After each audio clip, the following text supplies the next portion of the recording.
Mhm.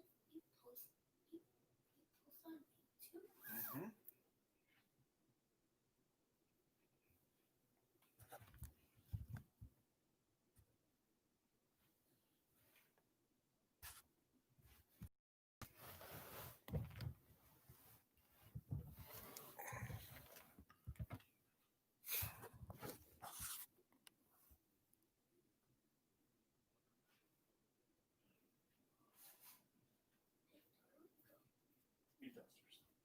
You can sit here, not me if you want.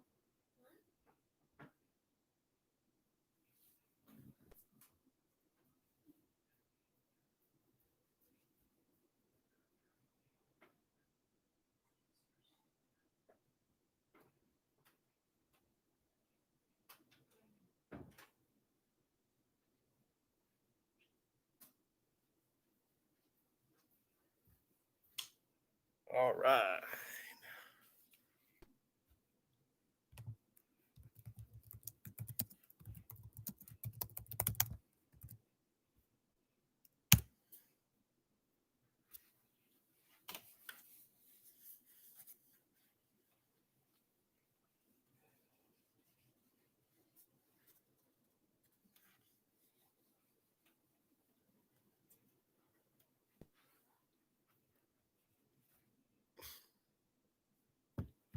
Okay. So today's the last day of class for this week. Make sure that you go on to the website, log in for attendance, and make sure that you guys are also getting in your hours on Aztec. Um, Next week on Monday, we'll go over the results of the assignment that you did. Although I did pop in and give most of you feedback, but that'll be your opportunity for us to go over it. Um, right, and today, after we talk about text related by theme or topic, we're going to get into the practice test for analyzing informational text. So that'll be pretty much that's 2/3 of all of the standards that we're going to talk about in reading. So we're going to be pretty golden. Um, my goal would be that we do well on that because everything I saw on the math test, we were strong. Most of you are pretty much ready to test from what I saw, at least on the functions. And functions going to be the majority of what algebra, everything else is. Um, so if we're done, if we do well today, that's 2/3 of the reading done. Then we'll finish up with interpreting informational text, which I don't think it should be too bad. It's mostly text structures. And then we can really get into the nitty gritty of the math. We can circle back, review things that we struggled with, and then, like I said, we want to hound CSN and get them to start either letting you guys test there or figuring out how the testing situation is going to go. All right. Any questions so far? Okay. I see that I have 4 participants. Okay. So I'm gonna take a few minutes to reach out to everybody else who's normally here. And we get good, thank you. And we normally get Andre, Diane. So you can take this time. You can run to the restroom. We will be back no matter what at 9, at the very latest 9:10. Give everybody a few minutes.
We're going to be talking about text related by theme or by topic. And for this, the most important thing to remember is that even when things are related, if they're giving you two different texts, you're almost always going to be comparing and contrasting the text. So that's the first thing that I would look at anytime that we're talking about texts that are related by theme or by topic. And I'm going to give you some pointers to look at.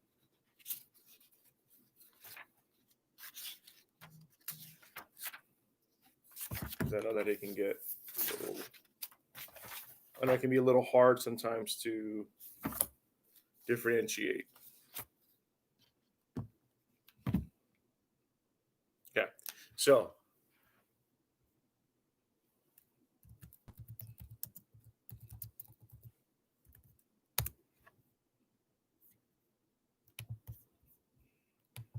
first thing that I'm going to do when we get two separate texts. Okay, so when you have two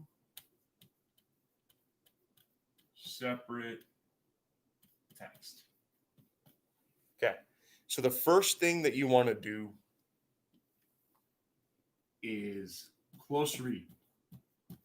So you want to start taking notes. And I've seen people come a long way with this, especially Mariana. I love it when I see people taking notes in their native language. I love when people are highlighting. Even if you have questions, it's okay to write out the questions. Sometimes it may not be answered. And if you're making predictions, sometimes your predictions can be wrong. The power of close reading when you have two separate texts is again that you're engaging in metacognition, you're thinking about your thinking, and you're applying the text to yourself. Those are all going to be higher level comprehension things. Okay. So you have text to self and you have metacognition. So sometimes by asking yourself a question, you're showing how deep you are in the text. By making a prediction, you're looking at patterns and based off the information that you're given. So we're always doing that, right? We're always going to do that text to self and that metacognition, asking questions, making predictions. Like we learned the last time we were on reading, we didn't really understand what gerrymandering was, but we were able to determine more or less what it meant by looking at the overall main idea and asking those questions and then kind of coming to a conclusion saying this is something to keep power, right? That's where that text itself and metacognition come in handy. Okay.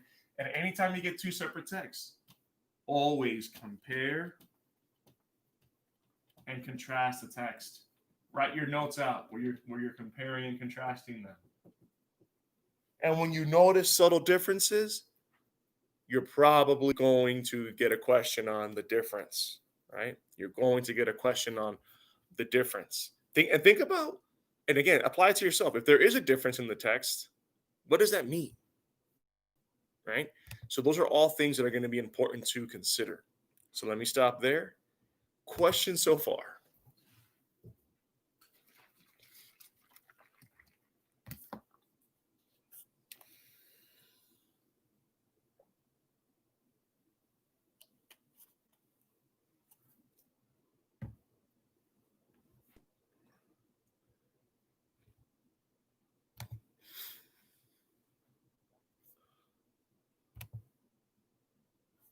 Ooh, Andre. All right, good. I was just about to send you a message, sir.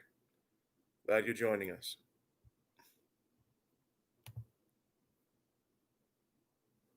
Who else we have? No. Okay. So I know that most of you probably preferred not to use a conference call. Um, and I don't mind doing that because the assignment we're about to work on is in ClassKick, and I can communicate directly with you there. What discourages me from wanting to do that again is if people aren't really participating, and then I just find myself kind of typing and nobody responding. The goal in hitting all of these reading standards is that then we can spend a lot of time on the writing standards, right? I know I've done this with ILD and a couple of other students where we've talked about the most common commas so you can have complex sentences. We talk about how to use semicolons, the structure of essays, how to find most grammatical errors. All right. So we can't get to any of that if we're just kind of going through the motions with the reading. If we can smoke this, if we can finish it quickly, that's the goal, right? And I want to know that what we're doing makes sense. So we want to work efficiently with everyone participating. I don't want to take away the conference call from anybody if they enjoy it or they find it useful. So if you would like to use it, please let me know in the live chat if you feel like the tools that we have in Class Kick is sufficient. Then let me know that as well, because then we'll probably conduct the rest of the class through Class Kick unless there's connection issues. Sometimes there are.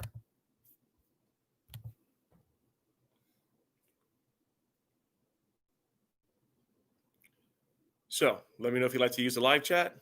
Let me know if you think Class Kick is enough.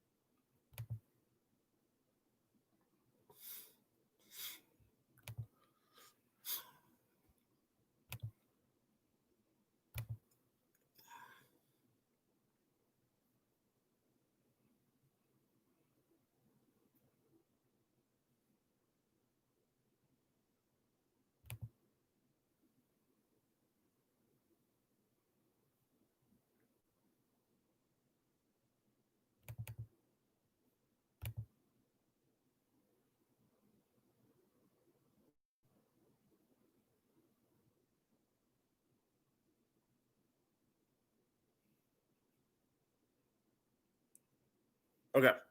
All right. So I'm going to give you the code for Class Kick. Um, I'm going to leave. I'm going to leave the live stream open in case there's something that I want to go over that I want everybody to see. But normally it's enough for the feedback that you're getting in Class Kick. So we're going to start off with text related by theme or topic. In fact, I'll come back for that. And then we're going to finish up with that practice test over all of these informational text standards. So I'm going to give you guys the code here in a moment once the system finishes loading.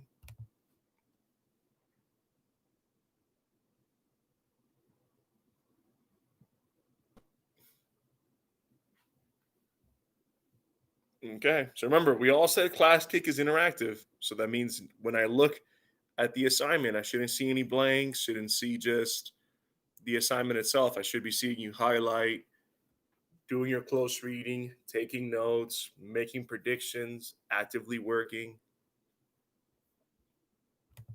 And I'll let you know the amount of time that we're spending on the assignment as well, because that's important.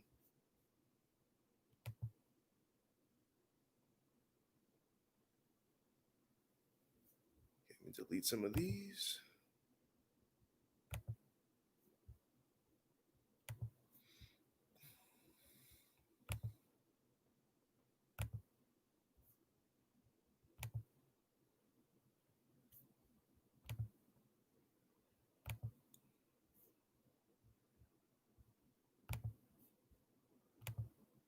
All right. And again, if you have any questions right before we get started, please let me know. Speak now, forever hold your peace.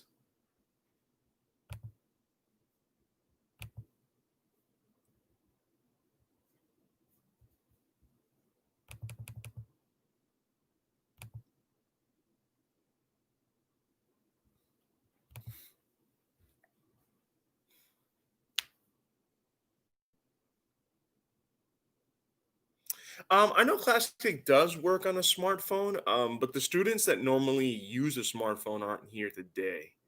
So I'll probably be reaching out to them through Remind as well. So the six of you that are on here, the five, six of you that are guys that are on here are the ones that are normally the most active. All right, so I'm gonna be sending out the link.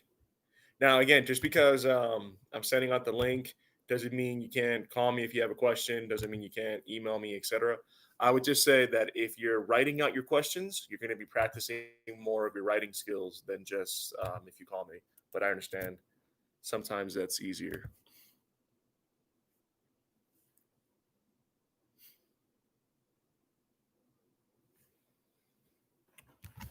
Okay. So as soon as I see everybody log on, I'm going to start the timer and we will get started.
Sorry, had it on mute. Yes, Mariana, you are ready to test. From looking at your work, you need to go in. If money's not an issue, then I'm going to recommend taking the practice test because the practice test is only good to either boost your confidence, which I'm telling you now, you're fine, or if there's a financial hardship because they'll pay for you to take the actual test. But if you can get around that, I would recommend testing as soon as possible. Did very, very well. We will do all 5 pages, just not right now. We're going to stick with doing the first page because that has all of the standards that we're going to be looking at for the rest of our time in class.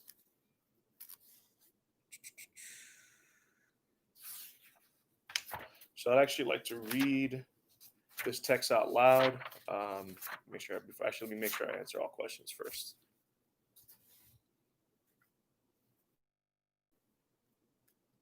Okay, so everybody's here now. Okay.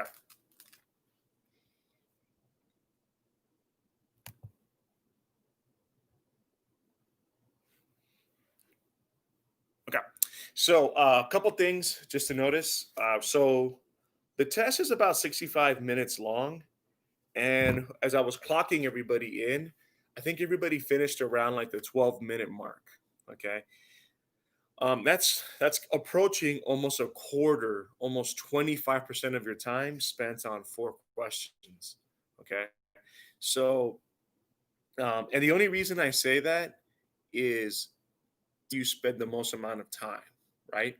So if you notice that you could be starting on the assignment faster, highlighting, approaching the questions at a much faster pace, go ahead and do that. If you're making predictions and it's better for you to have it in shorthand or better for you to put it in your own foreign language, or your own native language, do those things, right?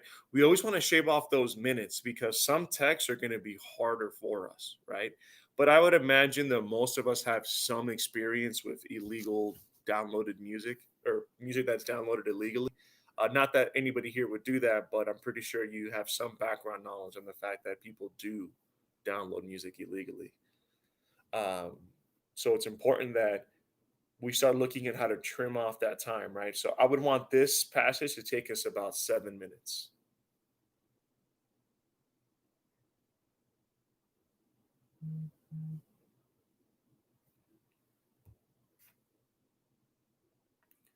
Yeah, absolutely. In fact, if you have any questions about this, once we're done with class, if you want to give me a call, um, we'll straighten everything out because I think that you're absolutely ready.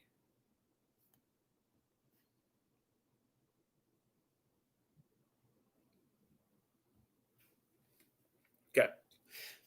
So question 3 was infamous. And question 3 is going to be a very common question. So after we get done reading the text, we're going to look at question 3 in more detail. Erase some of this.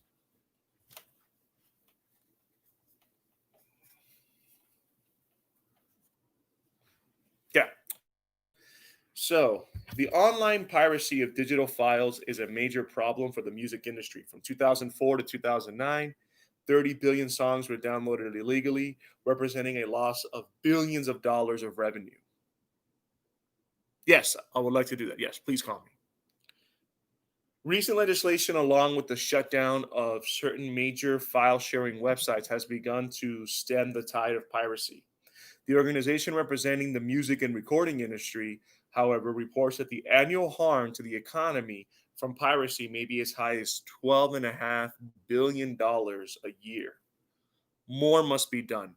So, as I'm reading about this, I can already tell that passage 1 is talking about how piracy is hurting the music industry and the economy, right? Now, if, let's say, for example, if you're not familiar with the word piracy, again, start looking at the overall message, right? Because they're all assuming that. So you'd have to look at the fact that it's downloaded illegally. So you're getting music illegally. This one, I'm pretty sure everybody knows what piracy is for music, but we're trying to build those context clue skills, right? So if I don't know exactly what it means to download, I do know that music can be played illegally, right, without permission, recording stuff when you're not supposed to. So I would have an idea that it's something that's not done within the law, right? Questions so far on passage one? Any words that we struggled with, ideas? Please let me know in the live chat if there's any questions.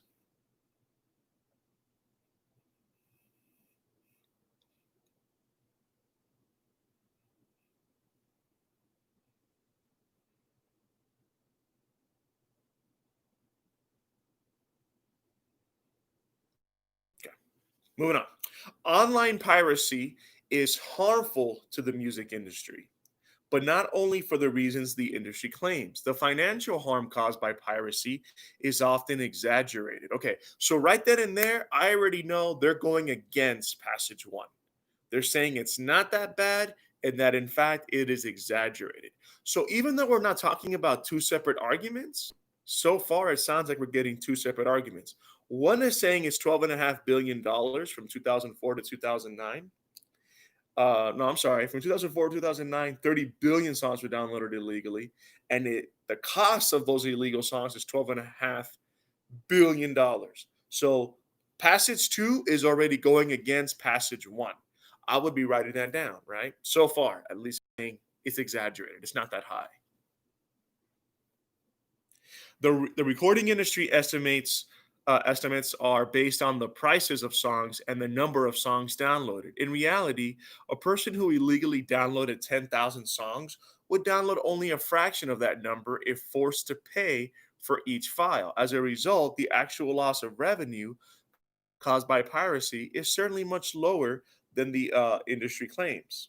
So they're saying there that a person who illegally downloaded 10,000 songs would download only a fraction of that number if forced to pay for each file, right? So they're saying that people just kind of downloading a bunch of music and that it's not as bad as they claim because if they pay, they'd be only downloading like a fraction of it. As a result, the actual loss of revenue caused by piracy is certainly much lower than the industry estimates. However, a fear of piracy has made investors cautious about signing new experimental artists. That in itself is a cause for concern and a reason more needs to be done to halt illegal downloading. So they're talking about the same thing, the fact that illegal music, I mean, or pirating music is bad, right? Illegally downloading music is bad. But the argument in the first passage is all about money, right? We're losing money. Passage two says that the real problem is that the industry gets scared. They don't want to sign anybody who doesn't sound like somebody else because the music gets stolen anyway. So let's go with somebody who we know we can make money from because they sound like somebody else. Same thing. Piracy is bad, but two different reasons on why. And they say that's a bigger problem than the fact that they lost money. The money that they're losing is exaggerated, right? Question so far on that?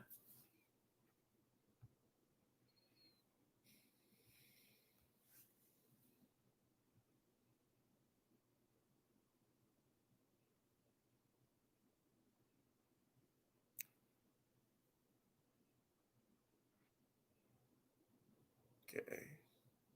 All right. So the topic of both passages. So number one for the topic of both passages, the answer would be C, that online piracy of music files, right? That's really what the whole thing is about. Again, both passages do have different reasons why it's bad, but they're both about pirating music. All right. Number two, the main argument. We should know now that argument is not two people disagreeing. Argument is something you're trying to prove, right? So the main argument of passage one, this is similar to the text that we saw with two opposing arguments. This one's a little easier to read because they're calling it passage one and passage two. And the answer for question number two is B, right? Additional action to combat online piracy is warranted because piracy causes financial losses to the music industry. So remember, that's only the argument in passage one, although not too many people struggled with the second question. All right, let's go on now. Question three. The vast majority of the people that I hopped in and looked at missed question three. So we're going to talk about that. Which claim? And I think it's because of these terms. You're going to see claim often in reading. Okay. Claim is almost like an argument. Claim is something you're trying to prove.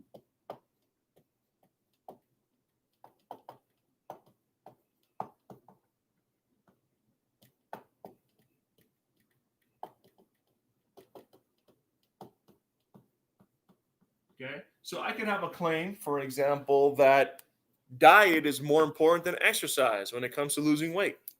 Right. So an example could be diet is more important than exercise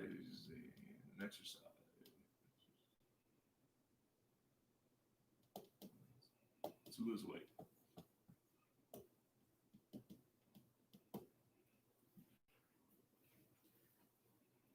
Right? So that could be my claim. Now, when I'm looking at then a conclusion, the conclusion is what is finally going to happen, right? So the conclusion is after everything is settled, what actually happened.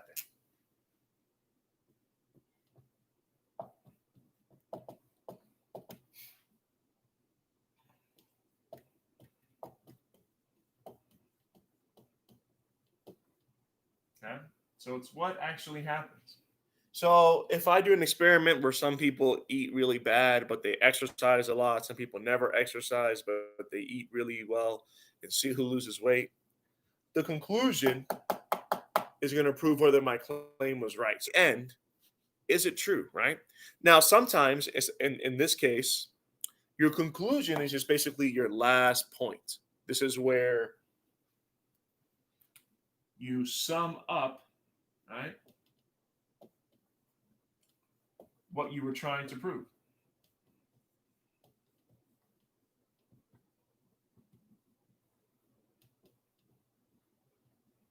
Right?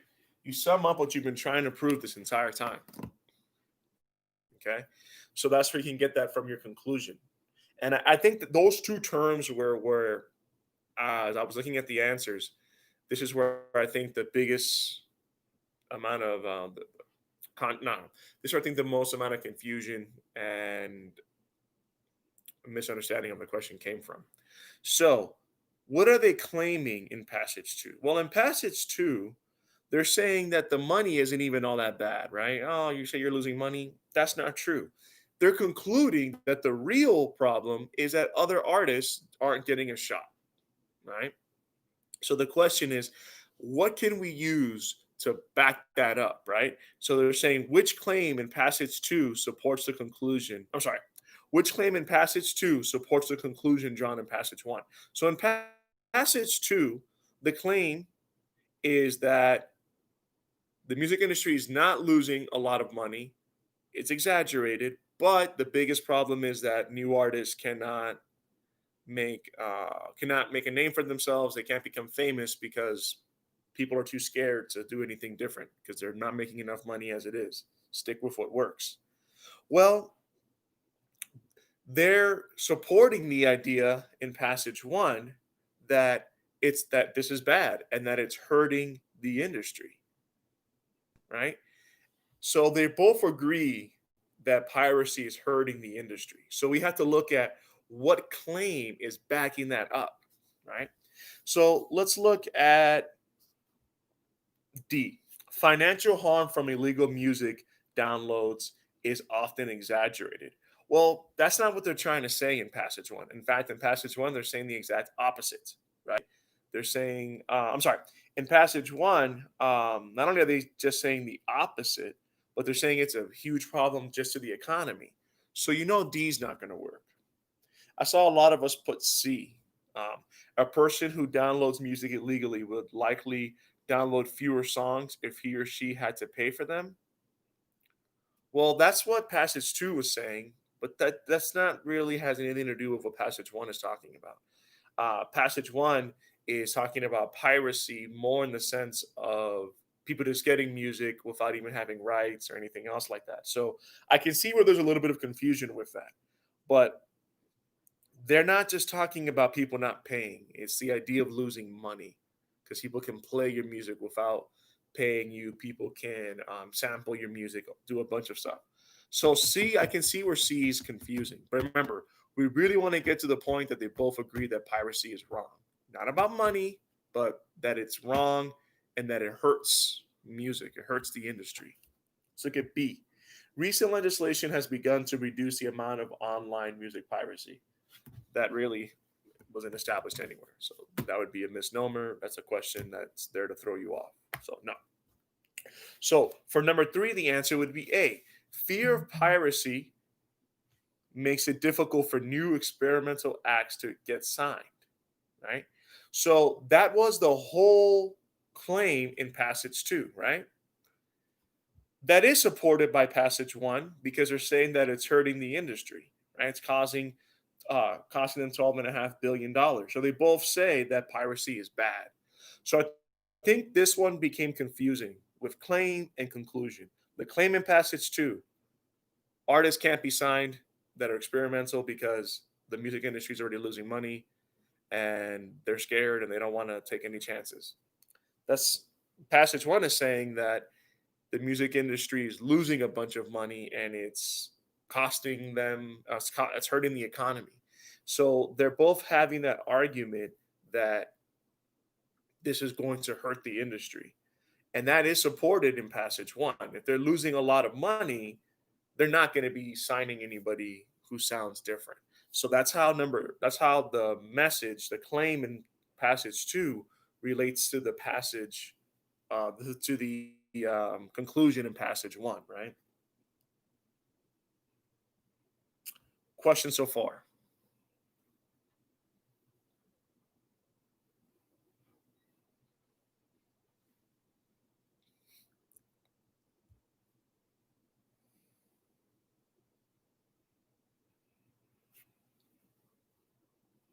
No, no, no, no, no. Okay. So let's go to question number four. With which of the following statements would the writers of both passages agree? Again, this is all about predictions. All right, predictions, predictions, predictions. You know you're probably going to get a question like this when you take the high set. You should be able to see this question coming from a mile away. Why? Because you know the passages are not exactly the same. So they're going to ask you which one would they agree on, which one would they disagree. You know those types of questions are coming. Plan for them, right? So for number four, let's look at not anything that they're talking about. C. The main reason to combat online piracy is to ensure that new experimental artists can find investors. Well, that's a point that passage two is making. Passage one, they don't agree on that. What they both agree on is the idea that piracy is bad. They just don't agree on why it's bad. Online piracy of digital files causes serious damage to the economy. No, because in passage two, they're saying it's not as bad. So we know it doesn't cause that kind of damage. Now let's look at A. Online piracy of digital files has a harmful effect on the music industry. Yes, harmful effect meaning bad things happen. They're not saying exactly what kind of bad things, they're just letting you know that it's not helpful. Questions?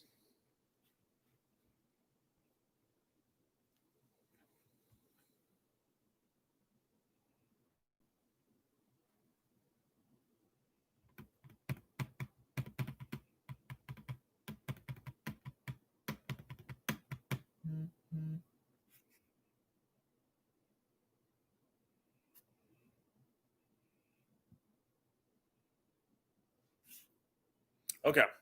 So what we'll do now is we're going to hop back into ClassKick, same code and everything, and we're going to work on the pages that are left over. These are going to cover a variety of reading standards. So This is going to cover purpose of a text, effectiveness of an argument, the validity of arguments, text related by theme or topic, text with opposing arguments, text with related graphic information. So we're going to be hitting 6 nonfiction or informational standards. We're going to test over all of those. If we do well, then we're pretty much not going to talk about those again because we're going to focus more on writing for the reading part of the day. So that's the goal. So we'll take the rest of the time. I'm going to correct it as you're working on it, and then we'll go through it together. So that's what will be for the next 2 hours. Questions before we go back to Classcake?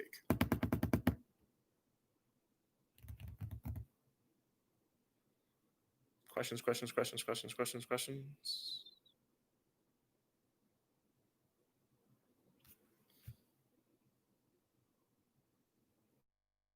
All right.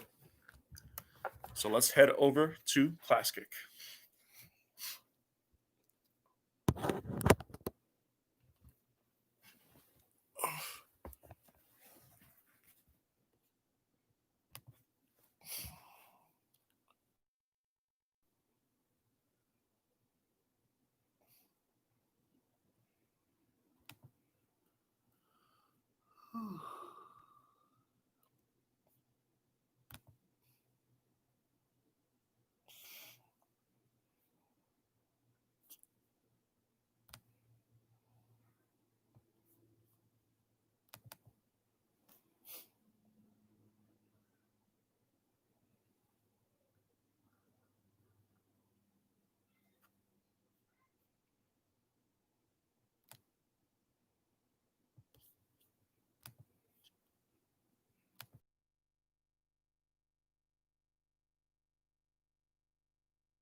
All right, so we're back.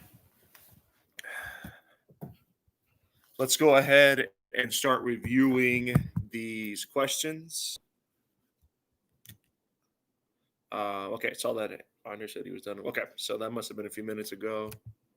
All right, so we're gonna go through and we're going to review all of the questions. There's a few of them that I saw almost everybody had a problem with. Okay. Oh, thank you for letting me know you're here. In fact, um, yeah, send me a message letting me know that you're here so that I know I can get started. I believe Andre's here. I know Ildi's here. Don't know about Alma. Uh, Song. Desna. Please come back. Please come back.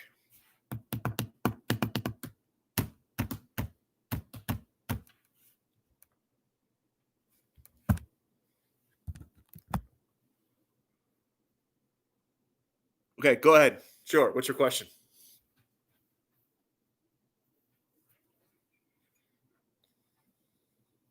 Hello. All right. And Andre said he had a question. Oh, I don't know that. It looks like it'd be a question. It's a question or a hello. If it's a question, go ahead and shoot.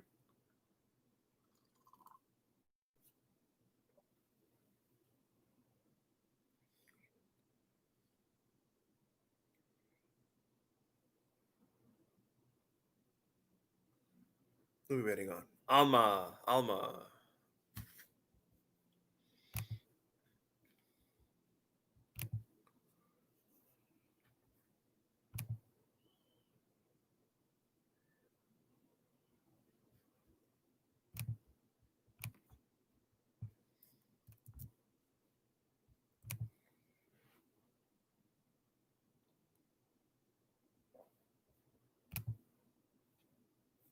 All right.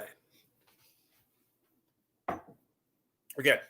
So first and foremost, everyone has done really, really well. In fact, as I was going through it, I saw that maybe people had missed maybe two questions. Everyone who's in this class was a 4 or 5 on the tape test. So this class is meant to springboard you into the test.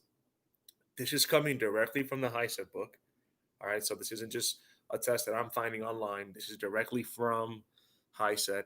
And from everything I've seen, there's no reason why at the end of this course people aren't testing. In fact, I might even ask Michael Fink to come in next week just to talk about testing. I know with the coronavirus and everything, testing is taking a different look, meaning that it could be at the Sahara West Center. They may have additional protocols. They may limit how many days you can test, all of that. But I would like him to come in and speak on it because from what I've seen, everybody's here. Everybody here is ready to go.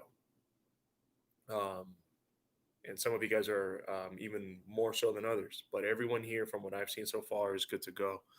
I really want to take my time with this, so I probably will read some of the text out loud because we have that last hour, um, so that we can all get on the same page in regards to what we looked at. So if we look here at page 108, it's talking about social networking. Okay. This is another text that I know everyone's going to have some background knowledge on. And again, don't always get used to that. That's probably not going to be the case with at least one or two texts you're going to be reading or dealing with for the test. You're probably not going to know anything about it, and you're really learning as you're reading. Okay. So sit in any restaurant or coffee shop long enough, and you're bound to witness a familiar scene, a couple, a family, or a group of friends gathering to enjoy a meal. But instead of conversing, each person at the table sits staring at his or her cell phone.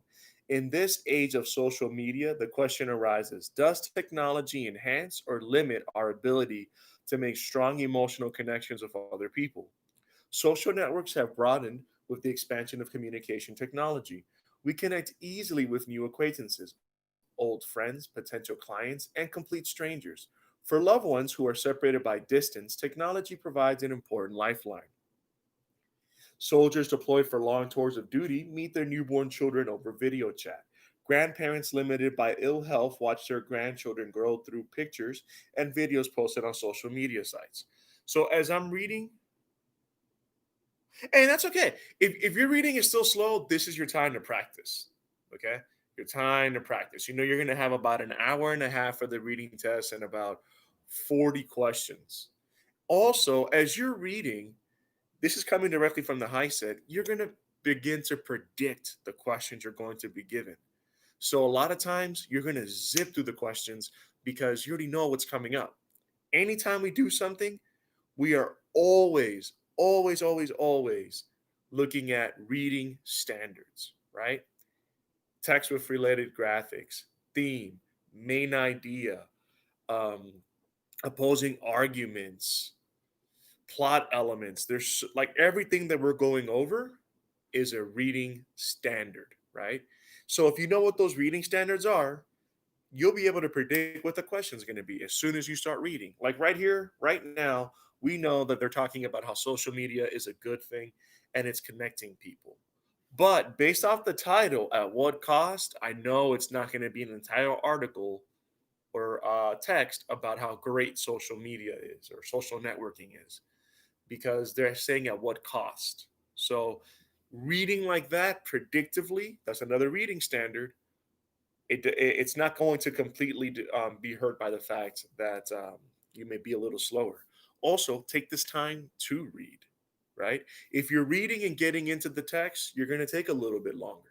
The goal is to keep practicing so you're as fast as possible. With all the benefits of social media, however, come considerable cost. Each new connection we make, an old acquaintance we maintain, demands time, energy, and emotional investment. This often comes at the expense of time we could give to the most important people in our lives. Moreover, much of what we share through social media is superficial or entertaining. Only when technology is used to enhance our deepest, most valuable connections can it be considered real progress for humankind. Now, if you notice, they included that graphic. And like we mentioned before, there's going to be graphs, charts, studies. If they're giving you that picture, analyze the picture. And in fact, that is the question that's coming up later on. So this is a joke, and it's a woman who says, who's on a phone, cell phone's out, coffee, and it looks like she's at home and she's talking to someone and she's saying a bunch of friends are coming over to stare at their phones, basically saying we're disconnecting, we're not even really talking, they're just coming here and they're still going to be on their phones anyway, right? That's like the message. It's like we're not even really interacting anymore. I would write that on there, right? You can write it in ClassKick. If you're testing, I would write that on a sheet of paper. They're not going to give you something you're not going to use. Most of it you're going to use, right? So look at question number one. What is the purpose of the passage and the graphic? So right off the bat, they're asking you what is the argument here in the text and what is the picture doing to support that argument. So the answer would be D, to discuss whether communication technology helps or hurts relationships. Questions on that?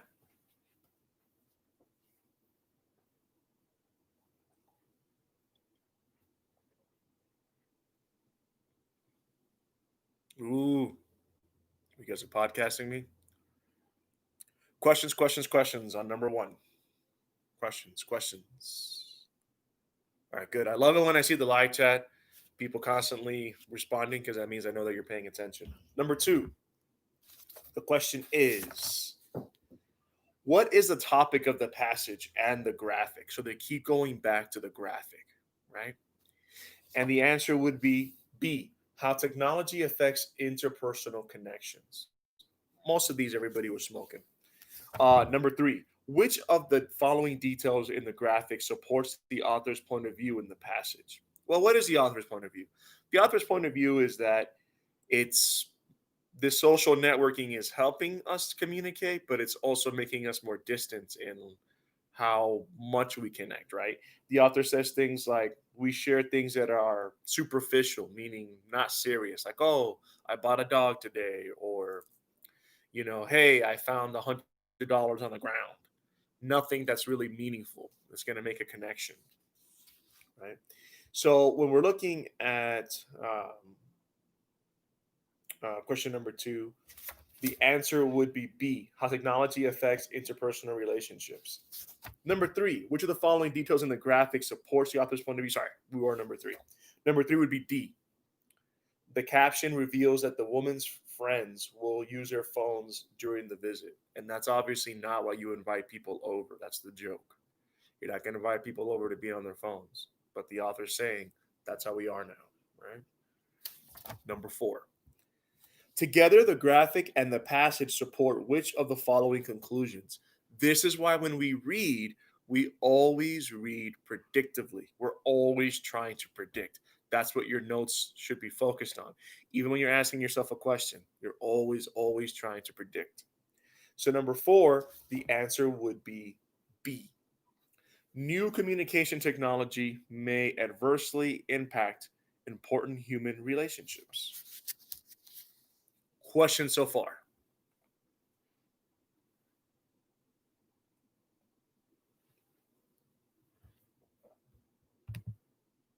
Questions, questions, questions, questions, questions, questions. Any questions? Any questions?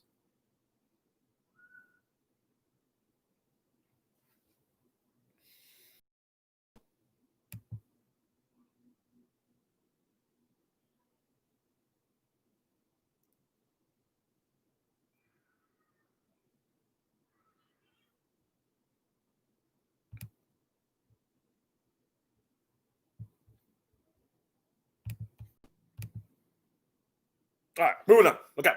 So the giant squid, and this one, question number 8, was one that I saw was very commonly missed.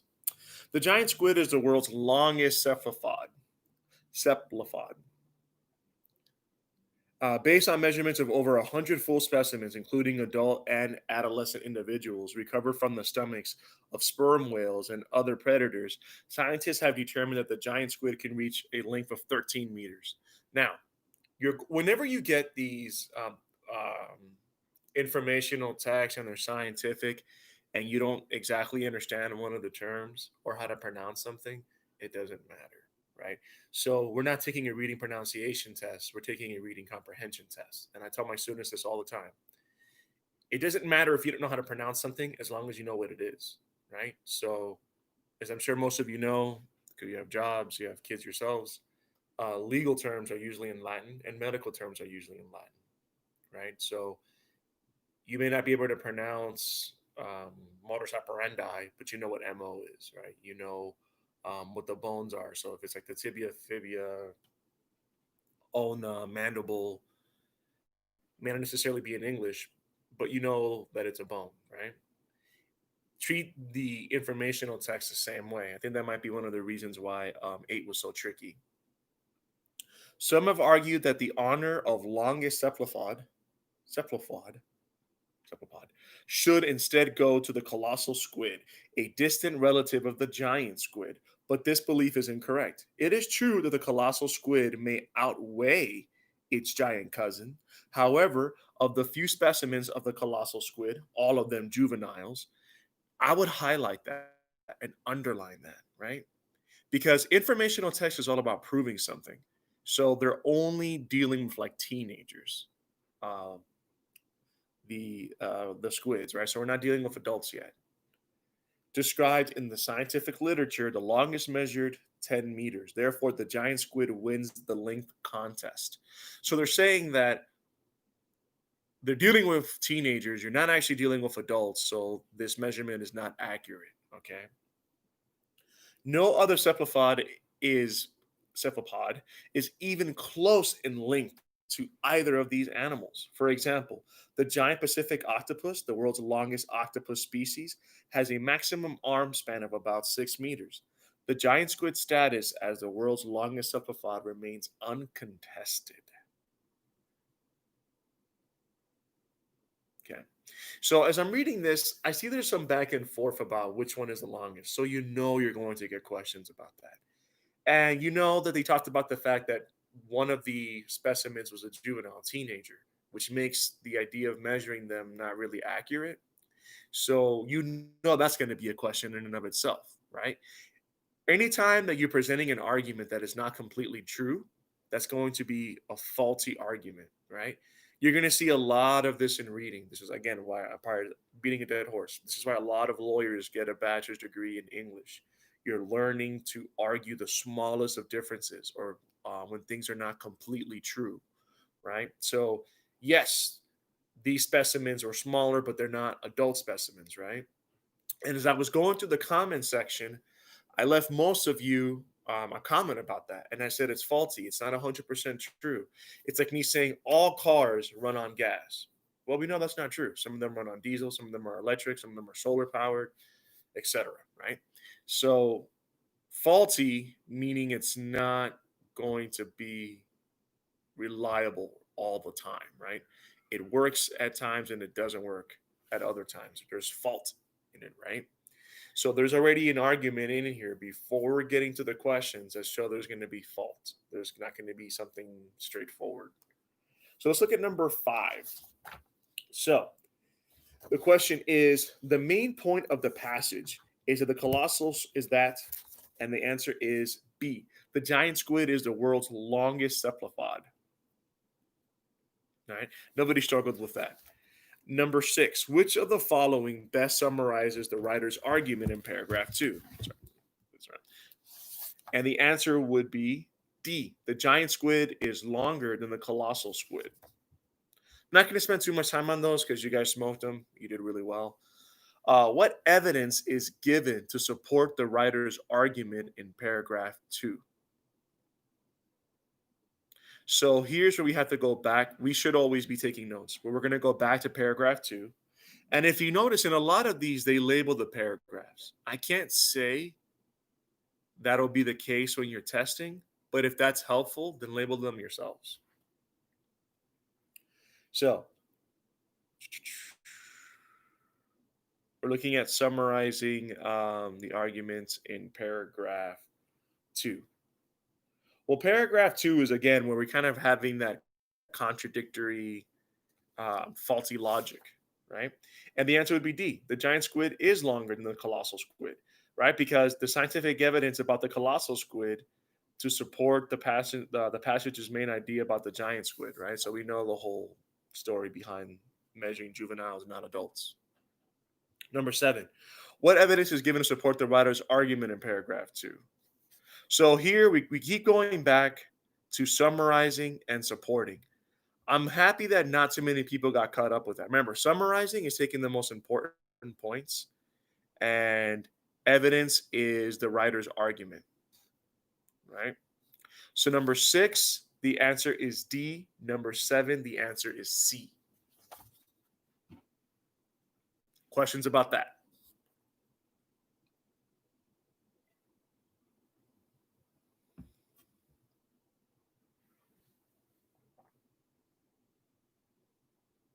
Or just gave the answer. No questions? No questions? No problem. All right. Number 8. Which of the following is an example of faulty reasoning? Okay, so remember, faulty. Actually, let's see who's paying attention. What do we mean by faulty reasoning or faulty logic? Please tell me in the live chat. What do we mean by faulty reasoning, faulty logic?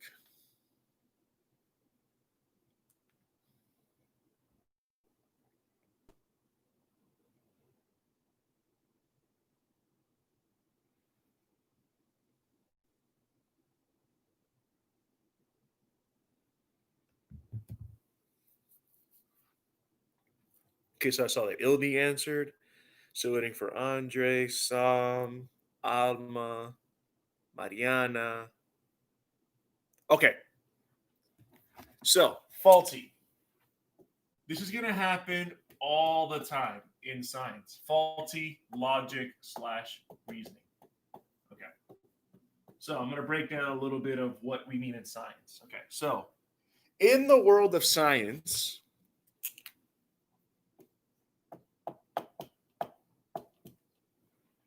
there's levels to something being true.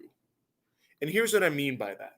So at the very highest level, we have a law, right? Like the law of gravity, the law of conservation, right? You have a law. For something to be a law, it has to be able to be repeated and get reliable results every single time, right? Repeated test that have the same results, right? So a law that is constant, right? If you throw something up, it's going to come down, right? That's a law, right? The law of conservation, matter they create another destroy that can only be transferred, right? That's below that. We have a theory, right? This is something that has mostly been proven, right? Like the theory of evolution, not the law of evolution, the theory of evolution, right? Something that has mostly been proven to be true through most tests.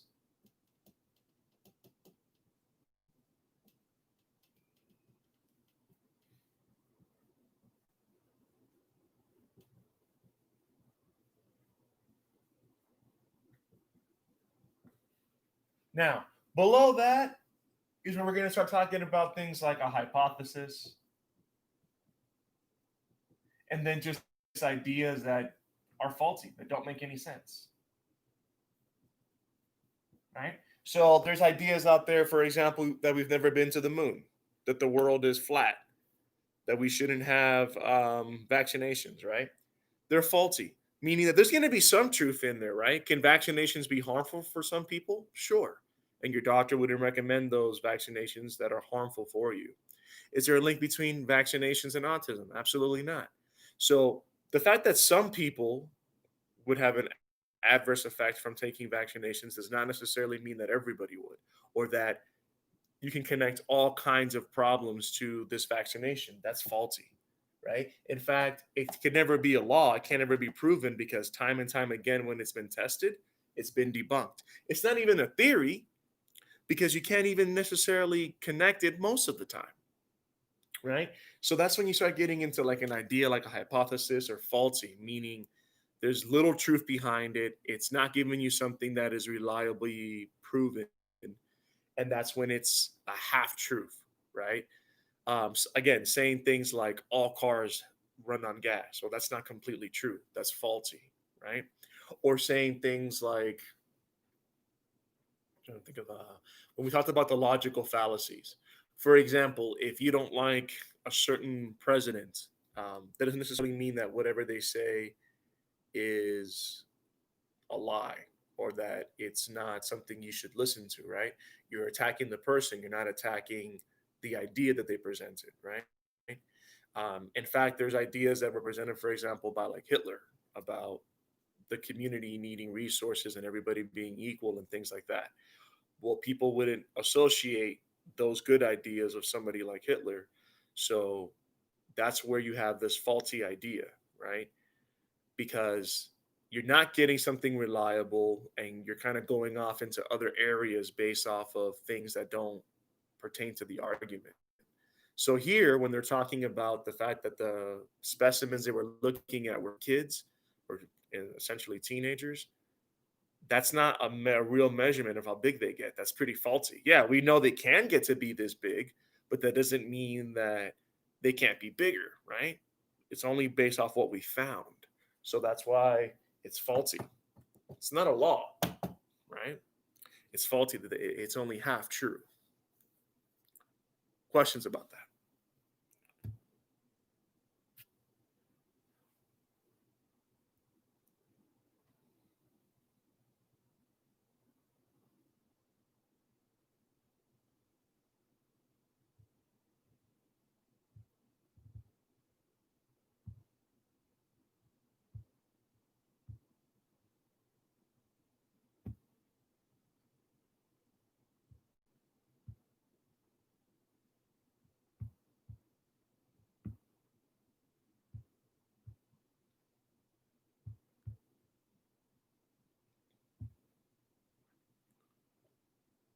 Perfect.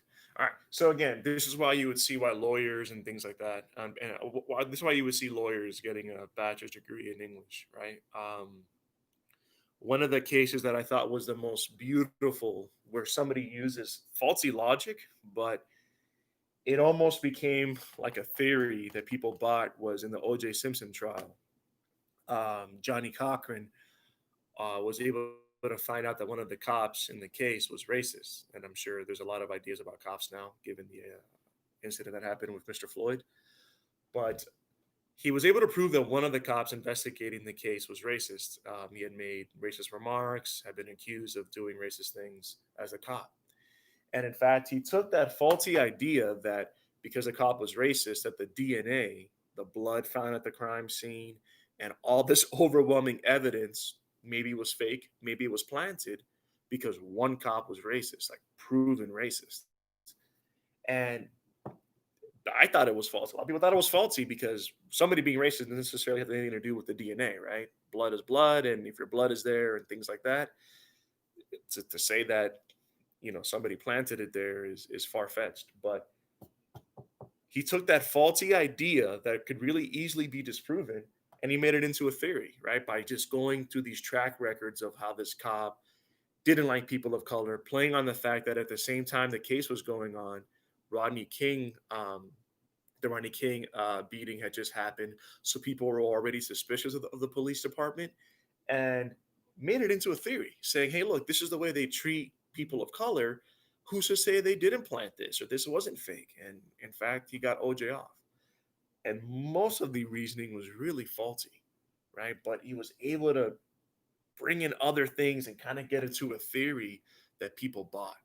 And if you can get to a theory beyond a reasonable doubt, right, then that person can get off, right? Just like OJ did. So there's power behind what we're learning to do here. So let's move on. Oh, sorry. So number 8, the answer would be A. The longest known colossal squid is 10 meters long. So there is no colossal squid longer than the longest giant squid, right? And we know that, again, going back to the juveniles. Questions about that?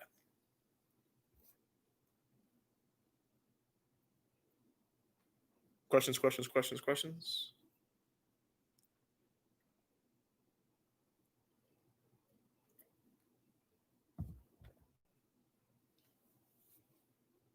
Yeah. So moving on to question number 9. I'm going to read both passages. The use of mercury amalgam for dental fillings has already been banned in several European nations, and it should also be banned in the United States. But right off the bat, I know this is going to be an argument, right? And I see passage 1 and I see passage 2. So as I went through, look, actually going to pop right back to the work. I would want to see that in your notes. I would want to see that you already know this is going to be an argumentative text. They're telling you that these mercury fillings are bad. They're telling you they don't even use it in Europe. So you already know what kind of questions are going to be coming up.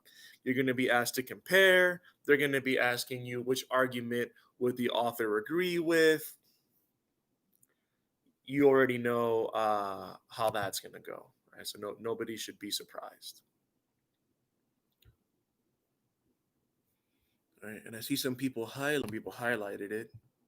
But yeah, just keep that in mind. Okay. The mercury contained in amalgam fillings slowly leaches into the mouth and is swallowed.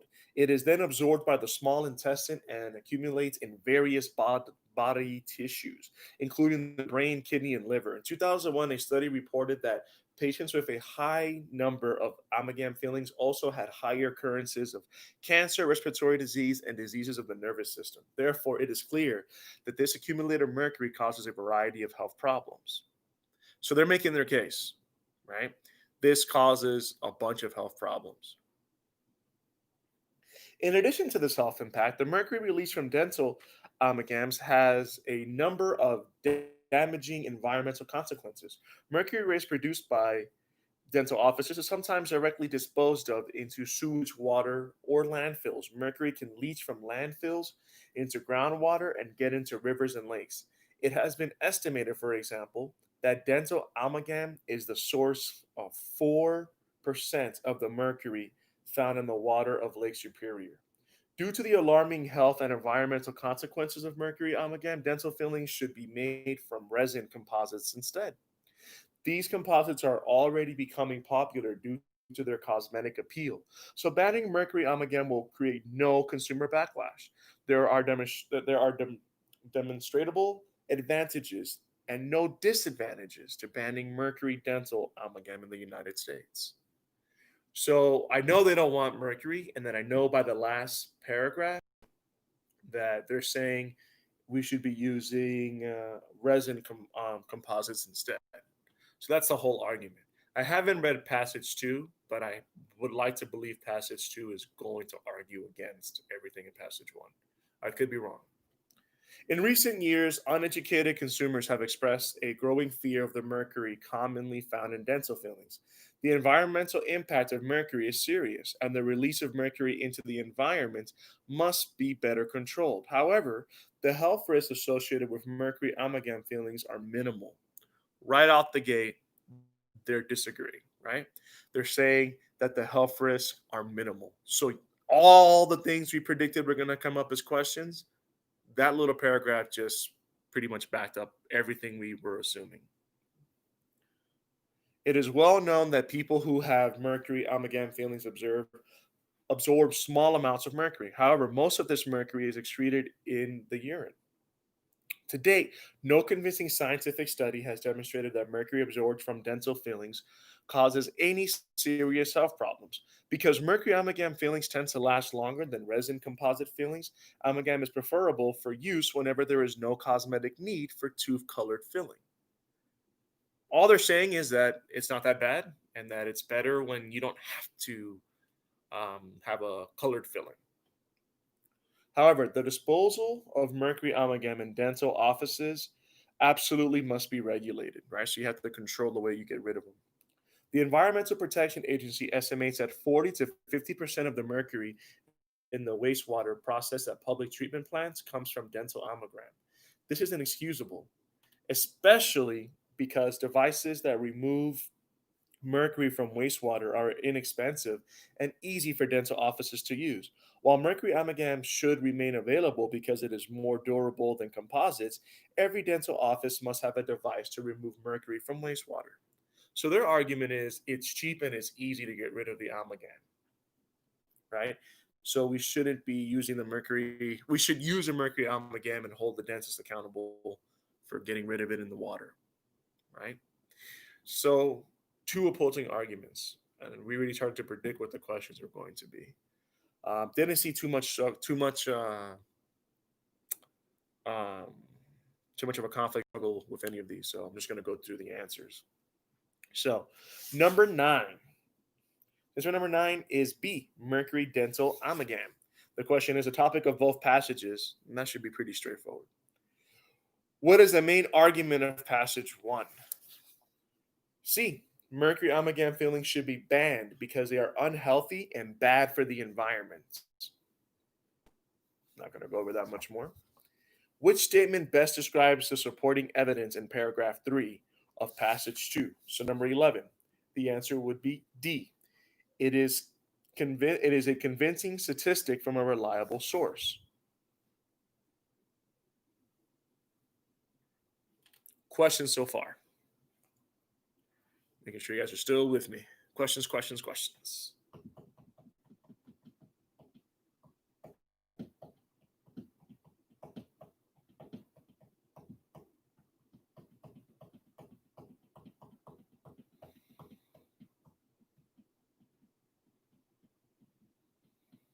Okay. Alma, still with us? Okay. Number 12. In paragraph 3, the author of passage 1 states that these composites are already becoming popular due to their cosmetic appeal. So banning mercury amalgam will create no consumer backlash. Which of the following is an assumption the author of passage 1 makes about consumers? So the answer would be A. Consumers have no other reason, such as cost or durability, to prefer mercury amalgam to composite fillings. Again, predictions. Number 13. The writer of passage 2 would be most likely to agree with which of the following statements? And the answer would be B. Resin composite fillings look better than mercury amalgam fillings when each is used on visible tooth surfaces.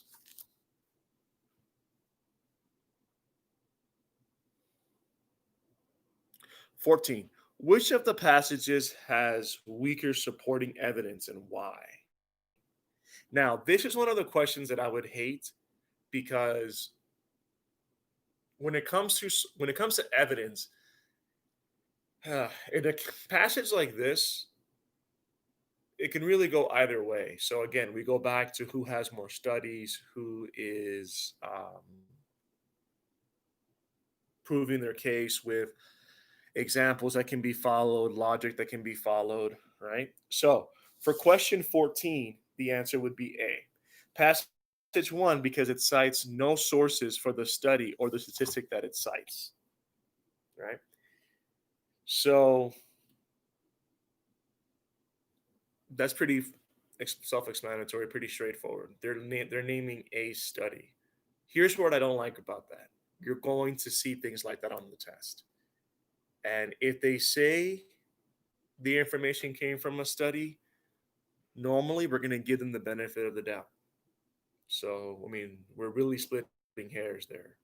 But that's why the examples we use are usually harder than the test itself. So yes, passage 2, you know exactly where their studies came from, right? Where in passage 1, they're just telling you a study. So 15, the information presented in passage 2 suggests that passage 1 includes which of the following examples of faulty reasoning. So we come back again to this faulty logic, right? You're going to see this, meaning things that are not completely true. You're making connections that are not completely true. The answer would be D. Mercury that accumulates in body tissues causes a variety of health problems. Questions? Questions.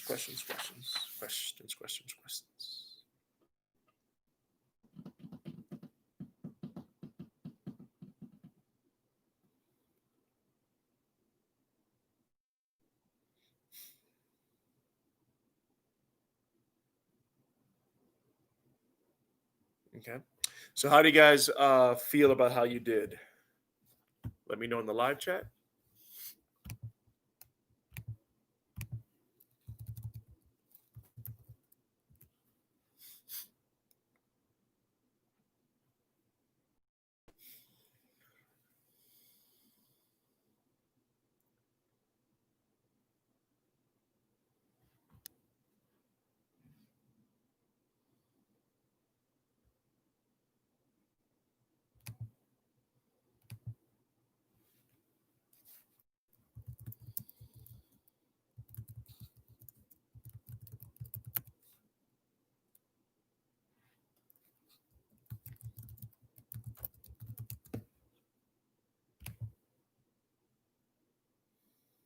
Good. You guys did very well. Everyone did very, very well.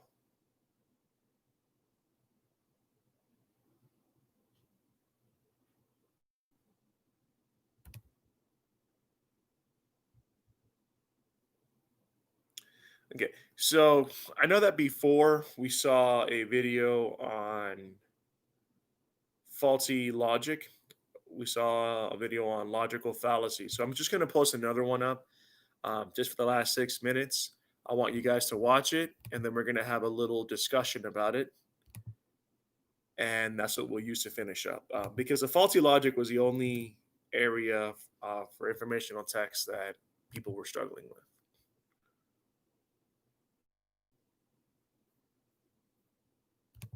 Perfect. Okay. So let's go ahead and watch that video. We're going to come back, discuss it, and that'll be the day.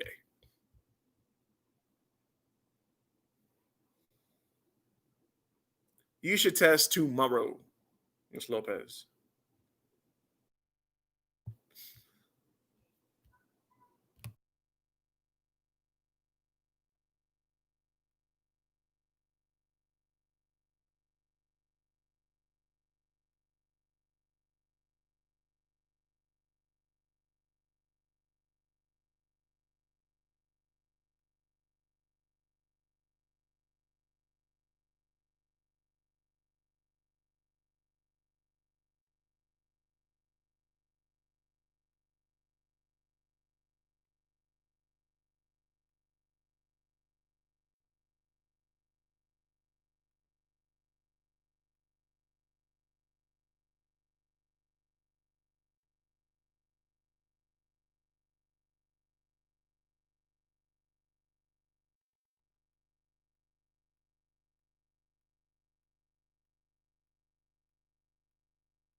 All right, so we got about 9 minutes. Okay, so based off of the fallacies that you just learned about, and this is the second video we've watched on fallacies, which fallacies do you think showed up on the practice test and why? You don't have to give me the exact name, but tell me what fallacy showed up. We know we had a couple of them in there.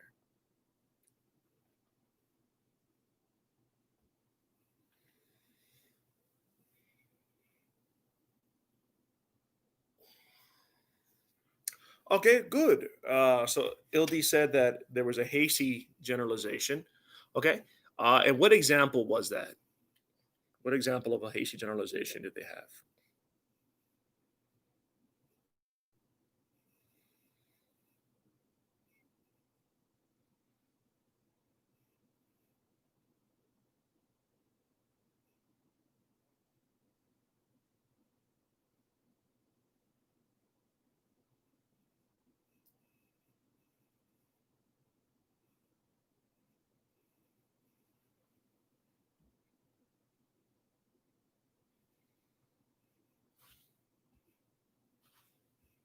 Okay, good. And we saw that with the squid, right? What they talked about the fact that there was no, they didn't have any specimens of them as adults. Okay, good. We also see some examples of that in the argument about the fillings, right? There's a lot of ideas that people just have the money and the time and everything to go and get these, or that people don't care about the appearance of a certain filling. So all of that are also faulty logics and generalizations and assumptions. Okay, good. So we're going to see this a lot. Even if you don't get a question on it directly, if you're identifying the faulty logic, you're going to be in a better position because you're going to get a question about it in one form or the other. All right. So, if there are no questions, that's all I have for today. We'll pick up again on Monday.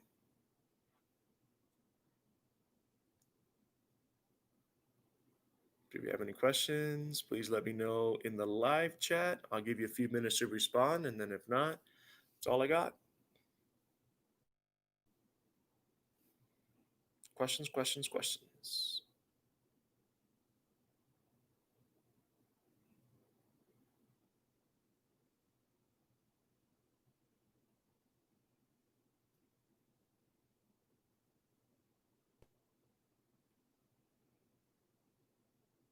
All right. No questions. Enjoy your weekend. See you Monday.